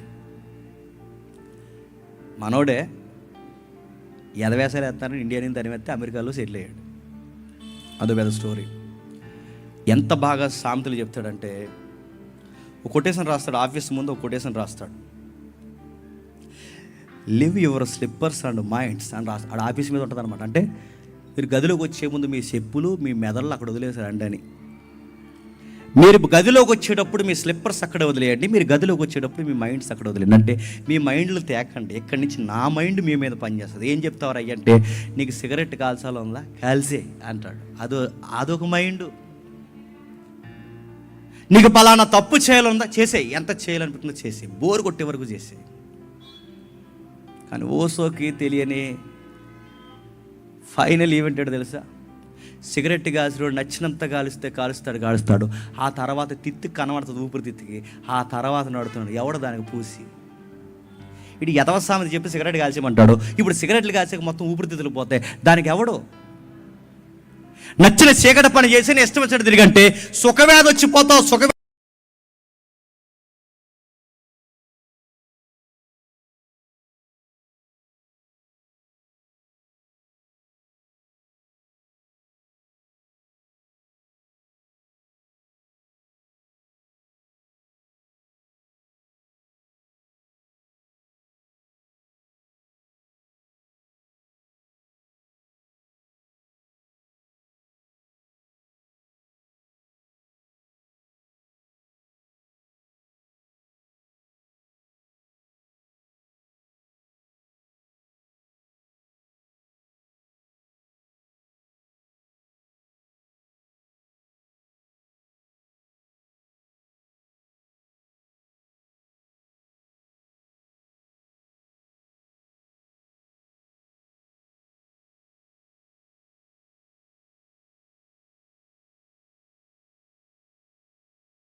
మనకు ప్రేయర్ లేపు బైబిల్ స్టడీ అనుకుంటాం, కానీ దేవుడు నమ్ముకున్నామంటే మళ్ళీ చెప్తున్నాను, సొసైటీని ఫింగర్స్ మీద మాట్లాడే జ్ఞానం మనకు ఉండాలి. గుర్తుపెట్టుకో, నేను చెప్పగలను, నాకు దేవుళ్ళలోకి రాకముందు ఏం తెలియదు, నా సర్కిల్కి తెలుసు, కానీ మా రింగ్ అందరికీ తెలుసు, మా వాళ్ళందరి లైఫ్ నాకు స్టైల్ నాకు తెలుసు. మేము దేవుళ్ళలోకి వచ్చిన తర్వాతే చాలా పెద్ద పెద్ద విషయాలు మాకు అర్థమయ్యాయి. అంటే ఈ దేవుడిని నమ్ముకుంటే జ్ఞానం పెరగాలి తప్ప, చెప్పండి, జ్ఞానం తగ్గకూడదు. నా కుమారుడా జ్ఞానానికి మూలం నేనే, నా కుమారుడా జ్ఞానానికి మూలం నేనే, నా దగ్గరికి రా, అభ్యసించు, ఎతుకు, నన్ను ఎండిని ఎతుకున్నట్లు నా జ్ఞానమును ఎతుకు, దాచబడిన ధనాన్ని ఎతుకున్నట్లు ఎతుకు. ఇదే సామెతలో ఒక మాట అంటాడు, నీ సంపద యావత్తు ఇచ్చి జ్ఞానం కొనుక్కో. ఎంత ఖర్చు చేస్తావు ఖర్చు చేయని అడుగుతున్నాను. జ్ఞానం సంపాదించడానికి నాకు పుస్తకాలు ఎప్పుడైనా కొనవు, నీకు బతుకట్టే జ్ఞానం సంపాదించడానికి ఇదిగో ఈ పుస్తకాలు నీకు లైఫ్లో ఎక్కువ నేను డబ్బులు ఖర్చు పెట్టింది పుస్తకాలకే ఖర్చు పెట్టానని ఎప్పుడైనా చెప్పగలవా? దేనికి ఖర్చు పెట్టావు చెప్పు? నీ డబ్బులన్నీ నీ ఇంట్లోకి వెళితే నీ బట్టలు ఖర్చు పెట్టావు, నీ ఇంట్లోకి వెళితే నీ వస్తువులు ఖర్చు పెట్టావు, నీ ఇంట్లోకి వెళితే చెత్త విషయాలకు డబ్బులు ఖర్చు పెట్టాను అడుగుతున్నాను. దేవుని జ్ఞానం నేర్చుకోవడానికి నీ ఇల్లంతా పుస్తకాలమయంగా ఎప్పుడన్నా డబ్బులు ఖర్చు పెట్టావా? ఈ సామెతలు జ్ఞాని అయిన సొలొమోను సామెతలు రాస్తా అంటున్నాడు, ఎంత ఖర్చు చేస్తా ఖర్చు చేయి. దానికి దీటైన సమాధానం రెఫరెన్స్గా ప్రాక్టికల్గా కనబడతాడు అపోస్తలుడైన పౌలు. నా సంపద యావత్తు ఇచ్చి క్రీస్తు జ్ఞానమును సంపాదించుకున్నాను అన్నాడు. ఎనుకున్నవన్నీ వదిలి పెంటతో సమానంగా ఎంచి ఏం సాధించావయ్యా పౌలు? నీ గౌరవం పోయింది, నీ పేరు పోయింది, నీ మనీ పోయింది, నీ లైఫ్లో ఎనర్జీ పోయింది, అన్నీ పోయే. ఏం సాధించావంటే ఆయన అంటాడు, నేను క్రైస్తును సాధించాను, క్రీస్తును సంపాదించాను. క్రీస్తును సంపాదిస్తే ఏంటయ్య అంటే జ్ఞానము సంపాదించాను. లైఫ్ అంటే ఏంటో నాకు అర్థమైంది, జీవితం అంటే ఏంటో నాకు అర్థమైంది, జీవితం యొక్క పరమార్థం ఏంటో నాకు అర్థమైంది. ఆ జ్ఞానం సంపాదించుకోవడానికి వెనక్కున్నవన్నీ మరిసి పెంటతో సమానంగా ఎంచి నావన్నీ దారాదత్తం చేసేసాను క్రీస్తు పాదాల కన్నా. అందుకే మళ్ళీ అంటున్నాను, జ్ఞానము సంపాదించుకో, జ్ఞానము సంపాదించుకో. అందుకే నీకెవరైనా ఎలాంటి వ్యక్తులు జ్ఞాన సంబంధమైన వ్యక్తులు ఎవరైనా నీకు పరిచయం అయితే వాడు గొమ్మాలు అరిగిపోయే వరకు నాకు వాక్యం నేర్పించరా అన్నాడు. మనకు వాక్యం పరిచయమైన వ్యక్తులు మనకు పరిచయం అయితే ఆడితో వాక్యం తప్ప అని మాట్లాడతాం. ఆ సినిమా పోయిందంటగా అన్నాడు. అసలు ఈడితో ఆ సబ్జెక్ట్ మాట్లాడచ్చు నువ్వు? అది పోయిందంటగా, ఇది పోయింది అడుగుతున్నాను. వాక్యం మాట్లాడు. ఇంకా సామెతలు రాస్తే ఏమంటున్నాడు చూడండి. అదే సామెతల గ్రంథం 10వ అధ్యాయం 23వ వచనం. అదే సామెతల గ్రంథం 10వ అధ్యాయం 23వ వచనం. చెడు పనులు చేయుట బుద్ధిహీనుడికి ఆటగా ఉన్నది, వివేకికి జ్ఞాన పరిశ్రమ చేయుట. అందులో ఒక విచిత్రమైన వర్డ్ ఉంది. ఆ వర్డ్ ఏంటి చెప్పండి? జ్ఞాన పరిశ్రమ ఇండస్ట్రీ. జ్ఞాన పరిశ్రమ ఇండస్ట్రీ అని అడుగుతున్నారు. జ్ఞాన పరిశ్రమ ఏంటండి? బుద్ధిహీనుడి కట, చదవండి, బుద్ధిహీనుడి కట చెడు పనులు చేయుట వాడికి ఆటగా ఉన్నది, వివేకికి జ్ఞాన పరిశ్రమ చేయుట. అట్టిదే మీరు రోడ్డు మీద చూస్తున్నారు. ఈ మధ్య ఒక ట్రెండ్ స్టార్ట్ అయింది. మీరు మార్కెట్కి వెళ్ళినప్పుడు కానీ, సూపర్ మార్కెట్కి వెళ్ళినప్పుడు కానీ, ఒక ఈదులో నిలబడినప్పుడు కానీ, ఇలా టౌన్ ఏరియాకి వచ్చినప్పుడు కానీ మీరు సొసైటీని గమనిస్తున్నారా? ఆవారాగాళ్ళు ఎక్కువైపోయి ఎగిలి మాట్లాడుకుని గమనించారు మీరు? ఏసిన జోకే వేసి అడిగి నవ్వు రాదు, ఆ పక్కనోడికి నవ్వు రాదు, కానీ వాళ్ళకి నవ్వు రాపోయి నవ్వేస్తారు. చూసారా? అదో బ్యాచ్ అది. అలా గుంపులుగా తిరుగుతారు. ఈ మార్కెట్లో తిరుగుతుంటారు గుంపులుగా. అలా గుంపులు తిరిగి యారా నవ్వేదండి. ఎందుకు నవ్వుతున్నావు? ఏం జోకు? అంతలో నవ్వు వచ్చేంత కార్యక్రమం ఏముందంటే ఆడెందుకు నవ్వుతాడు ఈడికి తెలదు, ఈడెందుకు నవ్వుతాడు ఆడికి తెలదు. వీళ్ళకి ఇలాంటి పనులు చేయడం వాళ్ళకి ఎలా ఉంటుందో తెలుసా? చెప్పండి. ఆట. కొన్ని వీడియోస్ చూస్తున్నాం, అందరూ మార్కెట్లో బిజీగా ఉంటారు, వస్తువులు కొనుక్కుంటారు, అవి కొనుక్కుంటారు. ఈ మధ్య ఒక ఫోన్ పెట్టుకుని వచ్చి ఇలా నిలబడి అందరూ ఏమైందని చూస్తున్నారు. అదో రీలు నడుతున్నాను. ఇదేం పిచ్చిరా? ఆడెవడో ఉంటాడో ఆ మధ్యకాలంలో చూస్తారు లేదు, అందరూ బిజీగా ఉంటారు. ఈ షాప్కి పైన దూకాడు, ఎందుకంటే రీలు నడుతున్నాను. ఏం పనులు? అదొక ఆటాలకి. నడుస్తుంటారు వాళ్ళిద్దరూ. ఈ మధ్య ఒక వీడియో చూశాను, వాళ్ళిద్దరు నడుస్తారు, టకటక కొట్టేసుకుని ఆడకాలు రీడ్ పట్టుకుని ఈడికాలు రాడు పట్టుకుని చెత్త కొట్టేసుకుంటున్నారు. ఈ లోపల కంగారు అయిపోయి కుర్రలు కొట్టుకుంటున్నారు ఏంటండి. వాళ్ళు ఎడదేస్తుంటే మళ్ళీ ఇద్దరు భుజాల మీద చేసుకుని తారా పోదాం అన్నారు. నేను అడుగుతాను, ఇదేం ఆటరా? హడావుడి చేయడం, జోకులు వేయడం, వేసిన మాటలే మళ్ళీ చెప్పడం, డబల్ మీనింగ్ మాట్లాడడం, ఎక్కిలి చేరడి చేయడం, ఎందుకు నవ్వుతున్నారో తెలియకుండా దీన్ని ఎలా మాట్లాడుకుంటున్నా తెలిసి ఇది ఒక ఆట. దీనికి ఆపోజిట్ లైన్ ఏంటో చెప్పిన, జ్ఞానం ఉంటాడట, ఇండస్ట్రీని ఫామ్ చేసినట్టు లైఫ్లోనట ఒక పరిశ్రమనే ఫామ్ చేస్తాడట. వాడి జ్ఞానాన్ని రోజు రోజుకి ఎదుగుతాడట. వాడు రోజు రోజుకి ఆడే మాట తీరు, వాడి నిర్ణయాలు చూస్తుంటే ఈడు ఆడేనా అనిపిస్తుందట. ఈడు చూస్తుండగా ఈ నిర్ణయాలు ఏంటి, ఈ మాటలేంటి, ఈ రోజు రోజుకి డెవలప్మెంట్ ఏంటి అన్నప్పుడు వాడిని చూస్తే అర్థమవుతాడట. ఒక పరిశ్రమ మాదిరి వాడు తయారవుతాడు. వాడు ఏం మాట్లాడినాడు మాటల్లో విజడం కొట్టొచ్చినట్టు కనబడుతుంది. ఎవరు ఇలా తయారయ్యేదంటే బైబిల్ చెప్తుంది, యెహోవా యందలి భయభక్తులు కలిగిన వాళ్ళు. ఎవర్రెలా తయారయ్యేదంటే యెహోవా యందలి భయభక్తులు కలిగిన వారు, జ్ఞానానికి మూలాన్ని ఎతికిన వారు, జ్ఞానం ఆయనని ఎతికిన వారు, దేవుడే జ్ఞానానికి మూలం, సోర్స్ అక్కడ ఉందని ఎవడైతే అనుకుంటాడో ఒక రోజు కడ పరిశ్రమలా మారిపోతాడట. వాడు చుట్టూ చాలామంది జ్ఞానమును అభ్యసించేవారు తయారవుతారంట. నీ గోల్ అలా ఉండాలి, నీ లైఫ్ స్టైల్ ఎప్పుడు అలా ఉండాలి. రోజు రోజుకి నీలో మెచ్యూరిటీ కనబడాలి, రోజు రోజుకి ఒక పరిపక్వత రావాలి. రోజు రోజుకి నేను చూస్తుంటే నేను చూసి నేర్చుకోవాలనిపించాలి, నిన్ను ఫాలో అయిపోవాలి. కొంతమంది నీలాగే మాట్లాడాలనిపించాలి, నీలాగే నడవాలనిపించాలి, నీలాగే నిర్ణయాలు తీసుకోవాలనిపించాలి, నీలాగే లైఫ్ని కట్టుకోవాలనిపించాలి, నీలాగే. ఎందుకంటే నువ్వు కదిలే జ్ఞానం అయిపోవాలి. నా కుమారుడా, నువ్వు ఎలా ఉండాలనుకుంటున్నావు తెలుసు సొసైటీలో? నువ్వు సొసైటీలో ఎలా ఉండాలంటే జ్ఞానము కదిలే జ్ఞానం ఉండాలని నేను కోరుకుంటున్నాను. నైతికత కావాలి. లోకంలో నైతికత లేదు, వాళ్ళకి విలువలు లేవు. నైతికత ఉన్న వాళ్ళు ఏం చేస్తారంటే అదే మొదటి అధ్యాయం రాస్తూ ఏమంటున్నాడు చూడండి, 7వ వచనంలో మొదటి అధ్యాయం త్వరగా ముగిద్దాం. అదే సామెతల గ్రంథం కిందికి రాస్తున్నాడు విలువలు చూడండి. యెహోవా యందలి భయభక్తులు కలిగి ఉండుట,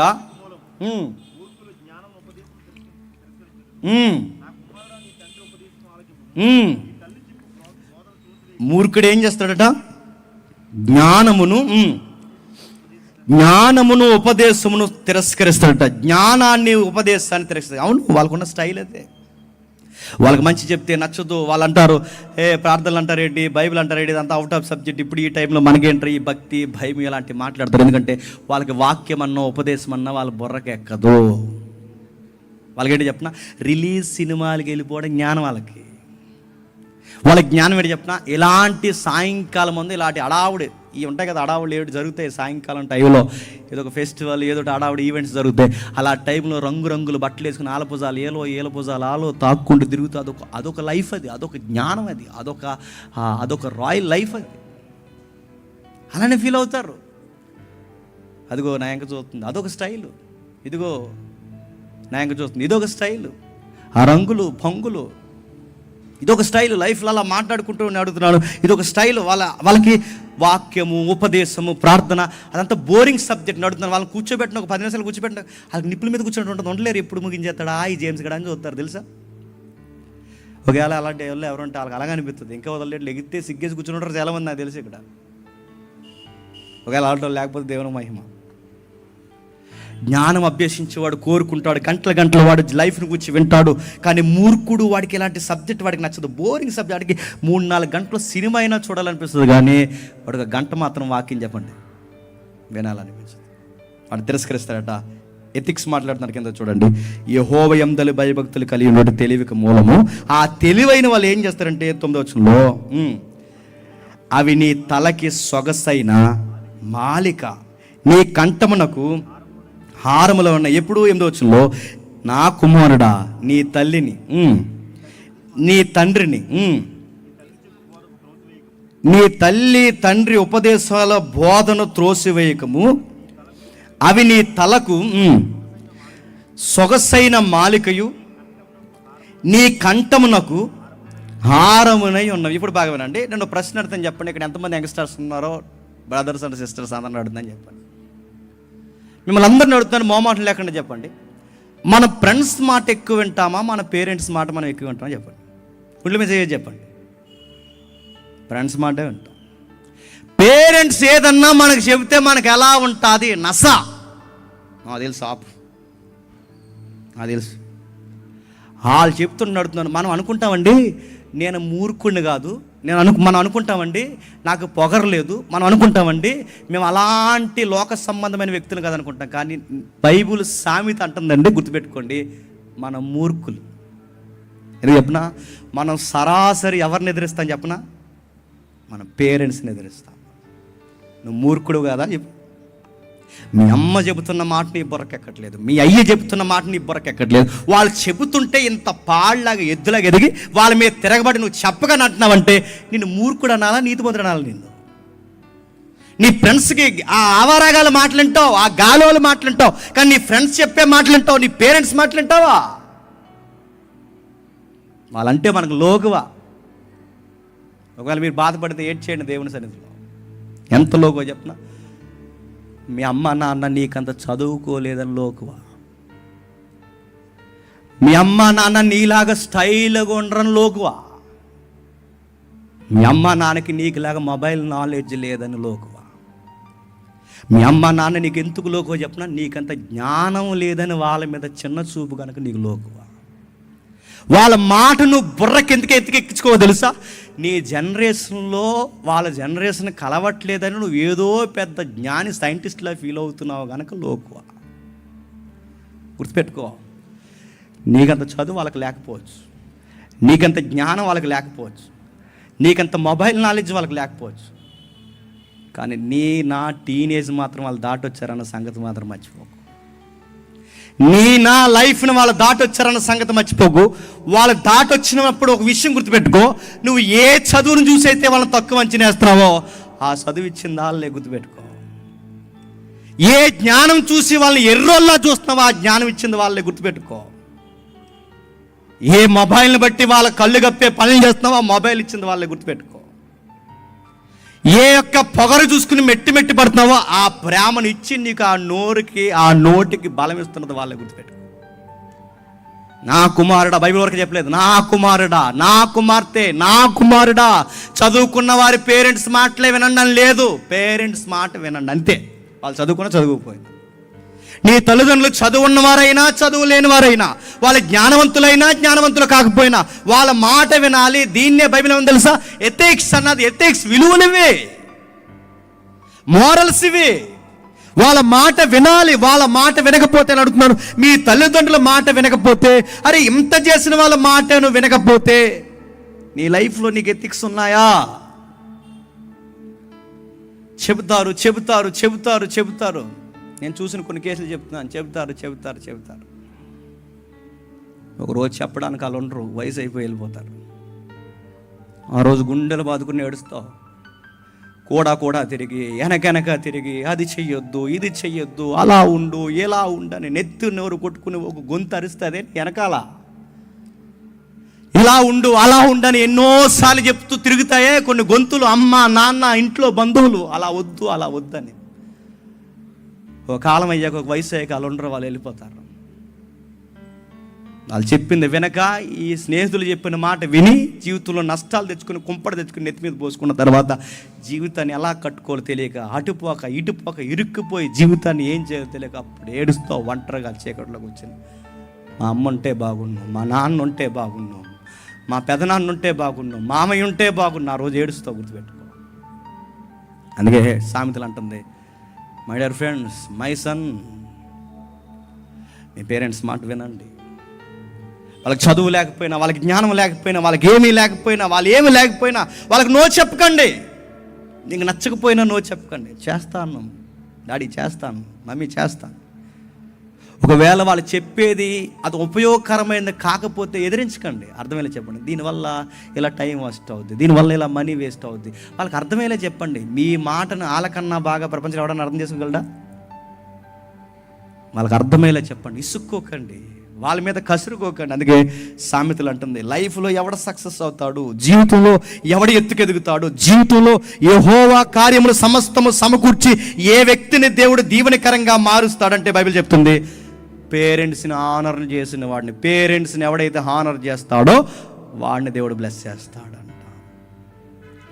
నేను పొగరబోతుని కాదండి, నేను తిరిగిపోతుని కాదండి, నేను మాట విన్నవాడిని కాదని అంటున్నావంటే నడుతున్నావు. నువ్వు ప్రాక్టికల్గా నువ్వు పొగరబోతువో కాదు ఎక్కడ తెలిసిపోతుంది చెప్పనా? మీ అమ్మ నాన్న మాట విన్నప్పుడు నువ్వు పొగరబోతువు కాదు.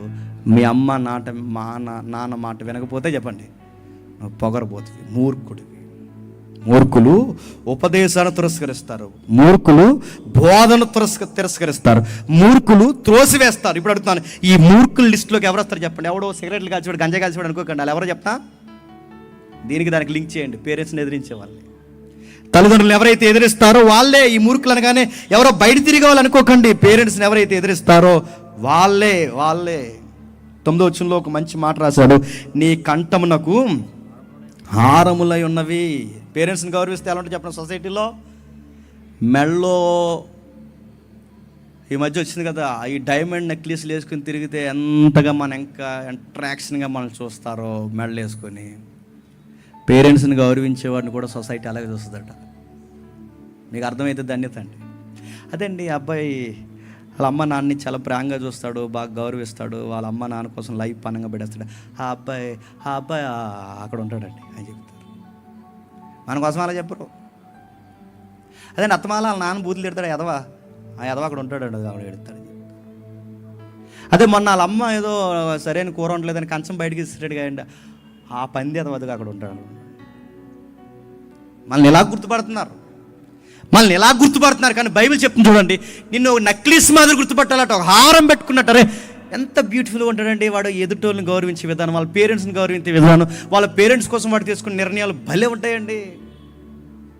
సామెతలు మురిసిపోయి రాస్తున్నాడు, సామెతల్లో జ్ఞాని మురిసిపోతున్నాడు. మీ అమ్మ నాన్నని గౌరవించు. తల్లిని పచ్చి బూతులు తిట్టే పిల్లలు లేరు చెప్పండి. తండ్రిని ఎగిరెగిరి తన్నే కొడుకులు లేరు చెప్పండి. తల్లిని తండ్రిని కొట్టే కొడుకులు లేరు చెప్పండి. గొప్ప అనుకుంటున్నారు, నడుతాను కొట్టుకుపోతారు. మళ్ళీ చెప్తాను, గొప్ప అనుకుంటున్నారు, కొట్టుకుపోతారు, మట్టి కొట్టుకుపోతారు. మీ పేరెంట్స్ మీదకి నోరు లేచినా, మీ పేరెంట్స్ మీదకి చేయలేచినా, మీ పేరెంట్స్ మీదకి వ్యతిరేకమైన ఆలోచనలు లేచినా లైఫ్ సక్సెస్ అవుతుంది చెప్పండి, రివర్స్ అవుద్ది, జీరో అవుద్ది, నాశనం అయిపోద్ది. సామెత చెప్తుంది ఎథిక్స్, నైతికత ఉండాలి. ఏంటన్నా నైతికత అంటే నీ పేరెంట్స్ని గౌరవించు. తల్లిని బూతులు తిట్టేవాడు వర్దెలడు, తండ్రి మీదకి కాలు ఎత్తేవాడు వర్దెలడు. బైబిల్ చెప్తుంది తండ్రిని బూతులు తిట్టేవాడిని బైబిల్ జ్ఞాని అనలేదు చెప్పండి, మూర్ఖుడు. అమ్ముని ఎదిరించేవారిని జ్ఞానులు, బాగా చదువుకునే విద్యావంతులు అనలేదు చెప్పండి, మూర్ఖులు. పేరెంట్స్ని తక్కువ చేసి మాట్లాడేవారిని ఇలా జ్ఞానవంతులు అనలేదు బైబిల్. ఏమన్నా తెలుసా? మూర్ఖులు. జ్ఞానానికి మొట్టమొదటి అడుగు, మరి చెప్తున్నాను, జ్ఞానానికి మొట్టమొదటి అడుగు మీ అమ్మ నాన్నని గౌరవించడమే తొలి అడుగు. అని గౌరవించంతే. ఈ జ్ఞానం ఎలా వస్తుంది అంటే బైబిల్ చెప్తుంది యెహోవా యందలి భయభక్తులు కలిగి ఉంటుంది. ఈ జ్ఞానం ఎలా వస్తుందంటే యెహోవా యందలి భయభక్తులు కలిగి ఉంటే వస్తుంది. ఈ జ్ఞానం యెహోవా యందలి భయభక్తులు కలిగి ఉండడమే కాదు, ఆయన ఎడల భయము భక్తి కలిగి ఉంటే వీళ్ళని ఏదన్నా అంటే రెస్పాండింగ్ ఎక్కడ వస్తుంది చెప్పండి? అక్కడ వస్తుందన్న భయం నాకు ఉన్నప్పుడు నేను ఎవరిని గౌరవిస్తాను? నా కళ్ళ మీద ఉన్నప్పుడు చెప్పండి. ఈ విలువలు నాకు పెరుగుతాయి, నా తల్లిదండ్రులు గౌరవించాలని విలువలు. అంటే ఆయన ఎడల భయం నా తల్లిదండ్రులకి నాకు మధ్య ప్రేమ బంధాన్ని బలపరుస్తుందా లేదా? అందుకే యెహోవా యందలి భయభక్తులు ఉండాలి. నేను త్వరగా ముగిస్తాను. యెహోవా యందలి భయభక్తులు లేకపోతే ఇంకా ఏం జరుగుద్దంటే ఒక ఉదాహరణ చెప్తాను. ఆయన పేరు ఇందాకేదో చూసా మర్చిపోయాం. ఒక యంగ్ ఐఏఎస్ క్షమించండి, చాలా కాలం క్రితం నితీష్ కఠారి, ఒక యంగ్ ఐఏఎస్, చిన్న వయసులోనే గ్రూప్స్ కొట్టి ఐఏఎస్ ఆఫీసర్ అయిన రేంజ్ అయింది. ఆయన పాస్ అయ్యి ఆయన అధికారంలో కూర్చున్న తర్వాత పొంకాల పేజీలు రాశారు. గొప్ప చిన్న వయసులోనే ఉన్నతమైన స్థాయికి వెళ్ళిన మన భారతీయ యువకుడు రాశారు, గొప్పగా రాశారు. ఓ రోజు ఆయనకు పెళ్లి చేశారు. అనతి కాలంలోనే నెలలు దాటకుండా ఆ యంగ్ ఐఏఎస్ ఏం చేశాడు? తన భార్యని టార్చర్ పెట్టి టార్చర్ పెట్టి చంపేశాడు. మళ్ళీ అదే పేపర్లో రాశారు. ఏ యంగ్ ఐఏఎస్ కోసం అయితే ఈ పేపర్ గొప్పగా రాసిందో, మళ్ళీ అదే ఐఏఎస్ ఆఫీసర్ కొరకు గొప్పగా రాకుండా తిరగేసి రాసింది తన భార్యని టార్చర్ మాంసం ఊరిపోయేలాగా చిత్రవద గురి చేసి చంపేశాడు. ఇప్పుడు చెప్పండి, ఆ ఐఏఎస్ ఆఫీసర్కి జ్ఞానం ఉందంటారా లేదంటారా? ఉంది. ఆయనకి బుక్ నాలెడ్జ్ ఉందంటారా లేదంటారా? ఉంది. ఆయనకి సొసైటీలో లా అండ్ ఆర్డర్ తెలుసా తెలీదా? తెలుసు. ఆయనకి రాజ్యాంగం తెలుసా తెలీదా? తెలుసు. ఆయనకి ఎవ్రీ సబ్జెక్ట్ మీద అవగాహన ఉందా లేదా? ఉంది. ఆయన అన్ని సబ్జెక్టుని డీల్ చేయగలడా చేయలేడు? చేయగలడు. అరే ఎంత జ్ఞానం ఉన్నవాడు మానవత్వం ఏమైందని తన భార్యను అలా చంపేశాడ్రా?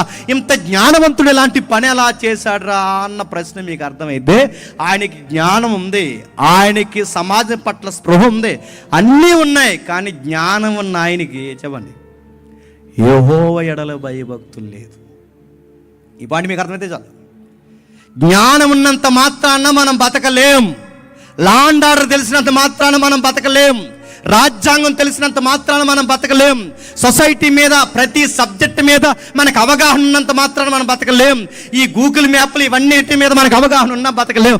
మన బతకాలంటే సూత్రం ఒకటే, ఐఏఎస్ అయినా, ఐపీఎస్ అయినా, జూనియర్ అయినా, సీనియర్ ఎంప్లాయ్ అయినా, ఎవడైనా సీనియర్ సిటిజన్ అయినా, నువ్వైనా నేనైనా బ్రతికి బట్టగట్టాలంటే జ్ఞానం ఉంటే సరిపోదు, జ్ఞానానికి మూలమైన చెప్పండి యెహోవా యందలి భయభక్తులు కావాలి. ఐఏఎస్ ఆఫీసర్కి, ఐపీఎస్ ఆఫీసర్కి ఆ భయభక్తులు లేవు కనుకే చెప్పండి భార్యను చిత్రవద గురించి చంపేశారు.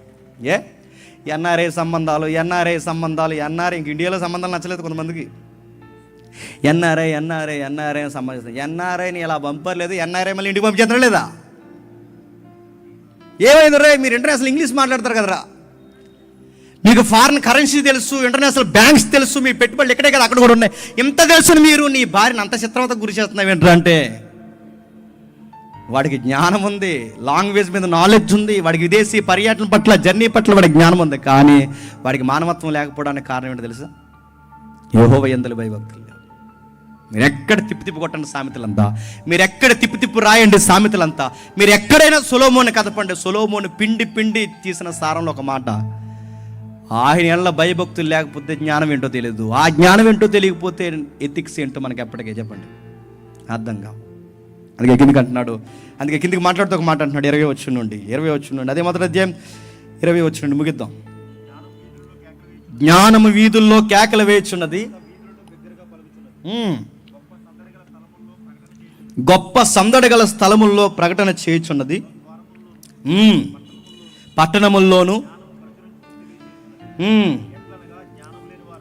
ఎట్లనగా జ్ఞానము లేని వారులారా, ఎన్నాళ్ళు జ్ఞానము లేని వారిగా ఉండకూడదురు, అపహాసకులారా మీరెన్నాళ్ళు అపహాసము చేయ ఆనందింతురు, బుద్ధిహీనులారా మీరెన్నాళ్ళు జ్ఞానమును అసహించుకుందరు. 3 కేటగిరీలు చెప్పాడు సొసైటీలో.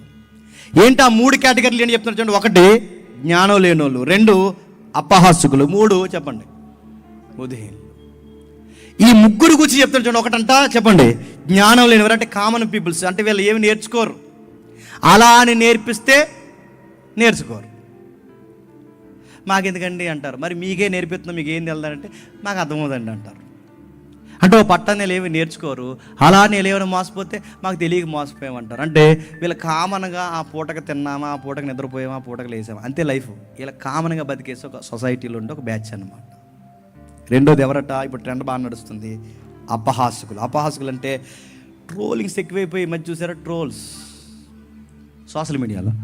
మీరు చూసారు లేదో, సోషల్ మీడియాలో ఫోటోలు పెడుతున్న వాళ్ళందరికీ చెప్తున్నాను, భార్య భర్త దిగి మీ సొంత ఐడీల్లో మీకు సంబంధించిన ఫేస్బుక్ అకౌంట్స్లో మీ బుక్లో మీ ఫోటో పెట్టుకుంటే అపహాసకుల కింద ఏమని రాస్తారు చెప్పండి.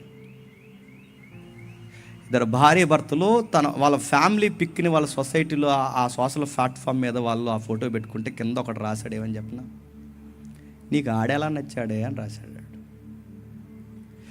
ఆ తర్వాత ఆడి కామెంట్కి ఇంకో 4 కుక్కలు తయారయ్యి, ఆ కుక్కలకు ఇంకో 4 కుక్కలు తయారయ్యి, ఈ కుక్కలన్నీ కలిసి వాళ్ళని ట్రోల్ చేయడం మొదలు పెట్టారు. ఇలా ట్రోల్స్కి గురైపోయి సూసైడ్ చేసుకుని చచ్చిపోయిన లేరండి.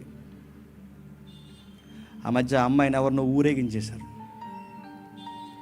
దానిలో రాజకీయం ఇన్వాల్వ్ అయింది. అందులో నిజం ఎంత అబద్ధమో మనకు తెలియదు, కానీ మన కళ్ళతో చూసింది మనకు తెలుసు, అదేంటో చేసి మొత్తం మీద ట్రోల్ చేశారు. ఆ ట్రోల్ చేస్తే ఆమె మానసిక రుగ్మతకు గురై చివరికి సూసైడ్ చేసుకుని చచ్చిపోయిందా లేదు? ఈరోజు ట్రోల్స్ వాళ్ళు చనిపోతున్న వాళ్ళు లేరు. నీ ఫోటోని మార్చి, నీ బాడీని మార్చి, నీ బాడీ సేవింగ్ చేసి రకరకాల మాటలు మాట్లాడి ఒకటేంటి రెండేంటి అపహాసకులు ట్రోల్స్ బ్యాచ్ ఎక్కువైపోయారు. ఈరోజు ఎక్కడ చూడండి trending trending trending trending trolls ఏంటి చెప్పిన, ఒకరిని ఎటకారం చేస్తే ఆ ఎటకారానికి ఇంకో 4 ఎటకారం కుక్కలు కలిస్తే అదొక ట్రోలింగ్. వీళ్ళనే ఇక్కడ అన్నాడు అపహాస్యకులు. రంగు కోసం మాట్లాడతారు, జుట్టు కోసం మాట్లాడతారు, పాదాల కోసం మాట్లాడతారు, డ్రెస్ కోసం మాట్లాడతారు, అన్నిటి కోసం మాట్లాడతారు. మాటలు వాడి మీద జోకులు వేస్తుంటే ఒక వ్యక్తి కోసం నలుగురు కలిసి సొసైటీలో దాని మీద నవ్వుకుంటారు. నా ఫ్రెండ్ పేరు వద్దులేండి, మళ్ళీ అది పాలిటిక్స్ ఎంట్రీ అవుద్ది. వాడి మీద లేనిపోని అన్ని ఊరేగించి లేనిపోనివన్నీ మాట్లాడుకుంటే ఆడు రకరకాల వ్యసనాలు అలవాటే ఇలాగే మొత్తం మీద ఆడు ఒకప్పుడు అందరినీ ట్రోల్ చేశాడు. టైం వచ్చినప్పుడు ఆడిని ట్రోల్ చేశారు. ఆ ట్రోలింగ్ ఆడు తట్టుకోలేక సూసైడ్ చేసుకుని చచ్చిపోయాడు. అపహాస్యకులు ఈ సొసైటీలో చెప్తున్నాడు. జ్ఞానం లేని వాళ్ళు ఉన్నారు, అపహాస్యకులు ఉన్నారు, కింద చెప్తున్నాడు బుద్ధిహీనులు ఉన్నారు. వీళ్ళు ఏం చేస్తారు చెప్పిన, వీళ్ళ జ్ఞానాన్ని అసహించుకుంటారట. ప్రార్థన చేసుకుందా అంటారంట, వాక్యం ఉందారట, అది కదా ఈరోజు ప్రేయర్ ఉందనే ప్రేయర్ అంట వీడరా. వీళ్ళకి నచ్చదట. ఆ టైప్ మనుషులు ఉన్నారట. వీళ్ళందరూ గురించి మాట్లాడుతూ బైబిల్ అందే, ఇలాంటి వారి మధ్య నువ్వు బతుకుతున్న నా కుమారుడా, వీళ్ళందరిలో నువ్వు చేరకుండా ఉండాలి అంటే నా గద్దింపుకి చెవియొగ్గు. నీ జీవితంలో ఇదిగో నా ఆశీర్వాద కార్యాలన్నీ నీకు జరగాలి అంటే నా గద్దింపుకి చెవియొగ్గు. నేను ముగిస్తున్నాను. ఈ సామెతల గ్రంథం రాసింది ఎవరో తెలుసా? చెప్పండి ఎవరు? సొలొమోను గారు. ఇన్ని సామెతలు రాసిన సొలొమోను గారు చివరికి ఏమయ్యారు చెప్పండి? ఏమయ్యాడు అన్నంత డౌట్ అయ్యాడు. ఆయన పరలోకం వెళ్ళాడా, పరదేశంలో ఉన్నాడా, లేకపోతే ఇంకొక దిక్కున్నాడని సాహసం చేసే స్టేట్మెంట్లు మనం ఇవ్వలేం, కానీ ఏమయ్యాడు అన్నది డౌట్. ఎవరో సొలొమోను గారి గురించి మాట్లాడుతూ ఏమన్నాడంటే, బాగా వినాలి. సొలొమోను ముందు ఆయన లాంటి జ్ఞానవంతులు లేడట, సొలొమోను తర్వాత ఆయన లాంటి జ్ఞానవంతులు లేడట, ముందు కానీ వెనక కానీ సొలొమోను అంత జ్ఞానం ఉన్నవాడు ఎప్పటికీ లేడంట. అంత గొప్ప బిరుదు ఎవరు చెప్పండి? సొలొమోను. అలాంటి వ్యక్తికి ఎంత జ్ఞానం ఎలా వచ్చిందంటే ఆ వ్యక్తి ఎవరికి ప్రేయర్ చేశాడు చెప్పండి? దేవుడు ప్రార్థించాడు. ఇప్పుడు ప్రశ్న, అంత జ్ఞానం ఉన్న ఐఏఎస్ ఆఫీసర్ తన భార్యని ఎలా చెప్పాడన్నది చంపాడన్నది నీకు అర్థమైతే, ఎంత జ్ఞానం ఉన్న సొలొమోను గారు చివరికి ఇలాంటి పనులు ఎలా చేశాడంటే, మళ్ళీ చెప్తున్నానండి, సొలొమోను జ్ఞానం అడిగాడు కానంట. ఈ మాట అర్థమైపోతుంది వాడికి. సొలొమోను జ్ఞానం అడిగాడు కానంట, ఆ జ్ఞానాన్ని అభ్యసించడంలో మాత్రం ఫెయిల్యూర్ అయ్యాడంట. అక్కడ దెబ్బ కొట్టింది.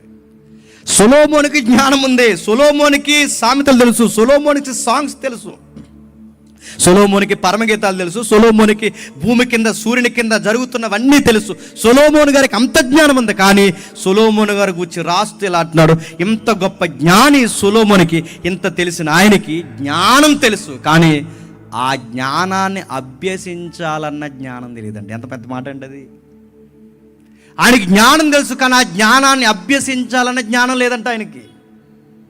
అందుకే ఎవరో ఆడవాళ్ళు వచ్చి 4 మాటలు చెబితే వాళ్ళ మాటలేని విగ్రహారధికుడు అయిపోయాడట, ధన వ్యామోహంలో పడిపోయాడట, పొత్తు వ్యాపారాలు పొత్తు రాజకీయాలు పెట్టుకున్నాడట, చివరికి వ్యభిచార కోపంలో దిగిపోయాడట.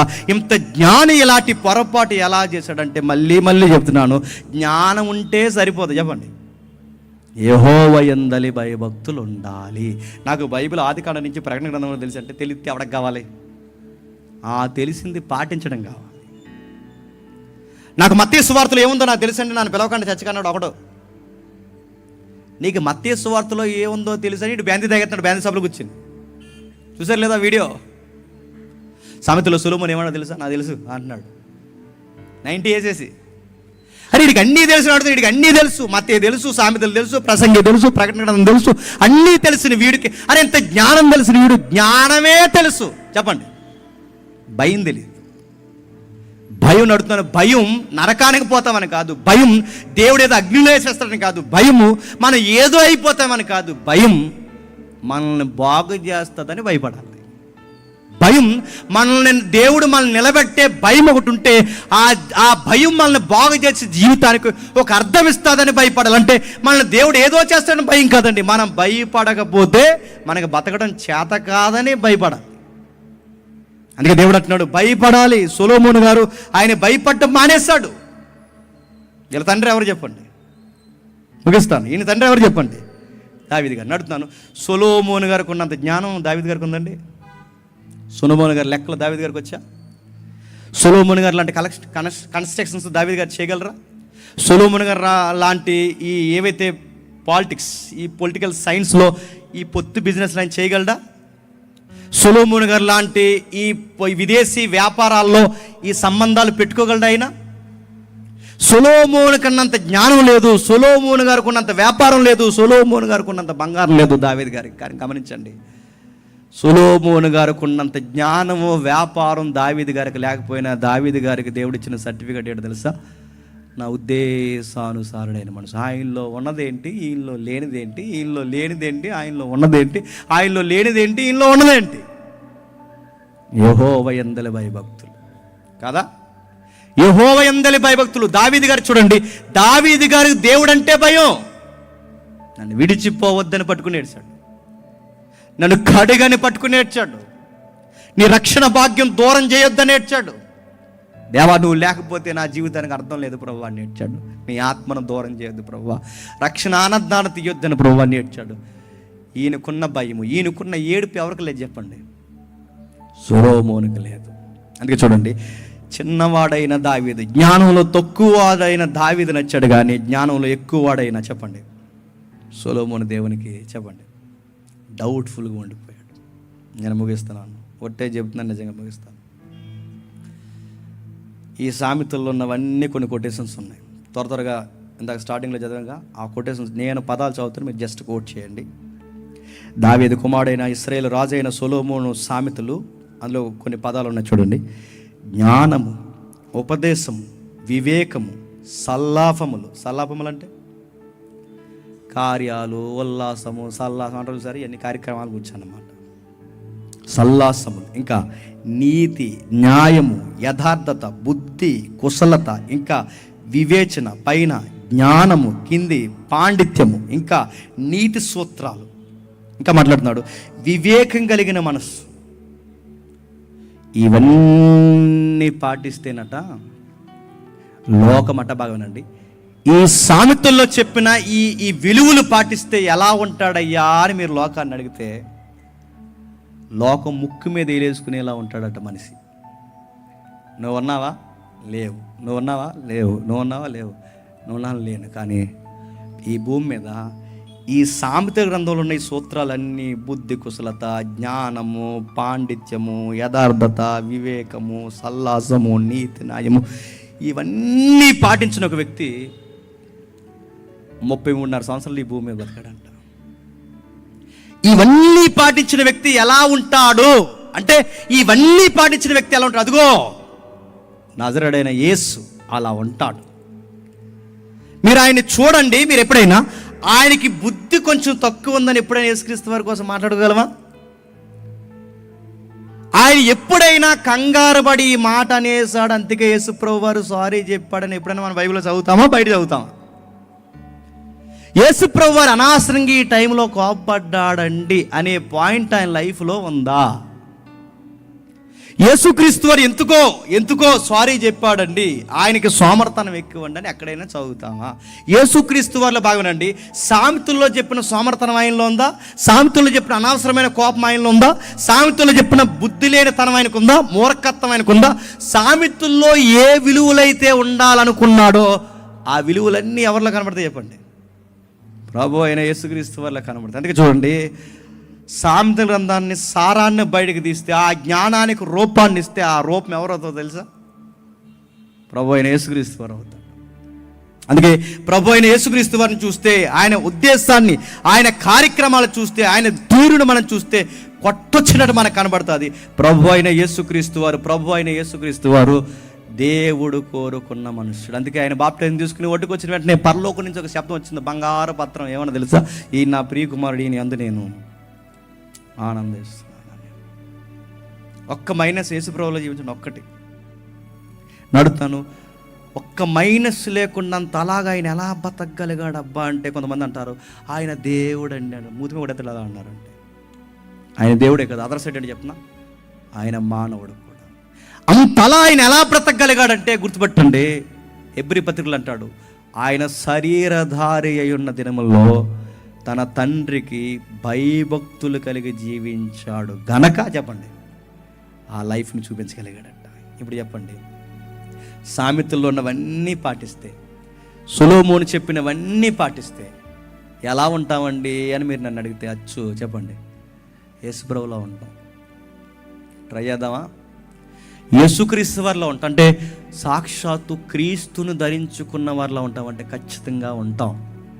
అందుకే నా కుమారుడా ఉపదేశాన్ని తునీకరించొద్దు, నా కుమారుడా జ్ఞానమును తునీకరించొద్దు, నా కుమారుడా నీ తల్లిదండ్రులు నిర్లక్ష్య పెట్టొద్దు, నా కుమారుడా పెద్దల మాటలను పక్కన పెట్టొద్దు, నా కుమారుడా నా కుమార్తె యెహోవా ఉపదేశాన్ని నిర్లక్ష్యం చేయొద్దు. చేయకుండా ఉంటే ఎలా ఉంటావంటే అదిగో చూడు ప్రభు అయిన యేసుక్రీస్తు వారిని గురించి ఈరోజు లోకం ముక్కు మీద ఎలా వేసుకుంటుందో నీకోసం కూడా నీ వీధి నీ ఊరు కూడా అలా మాట్లాడుకుంటుందంట.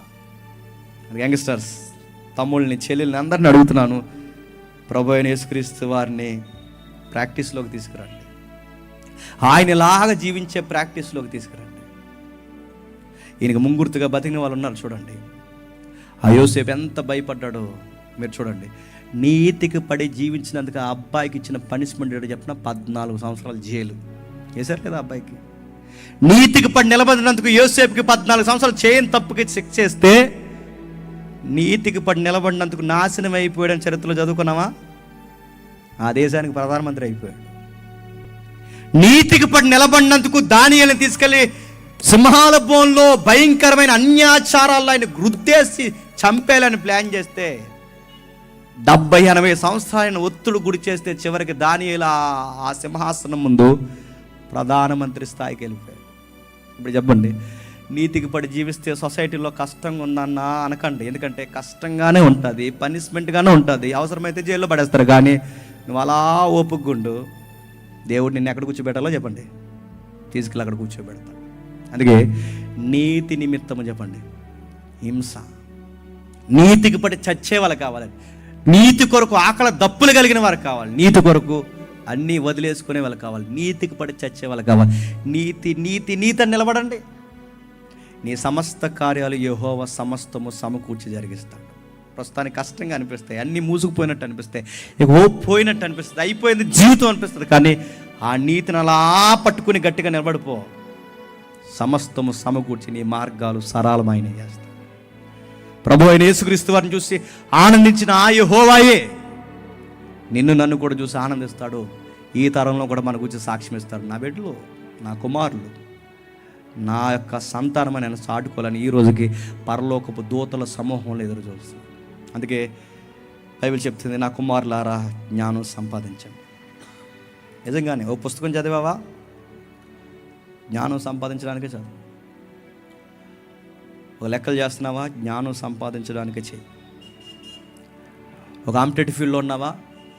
రేపొద్దు నీ సొసైటీకి 4 మాటలు చెప్పేంత జ్ఞానం సంపాదించాలని సబ్జెక్ట్ని ఆ వ్యూలో కూడా చదువు.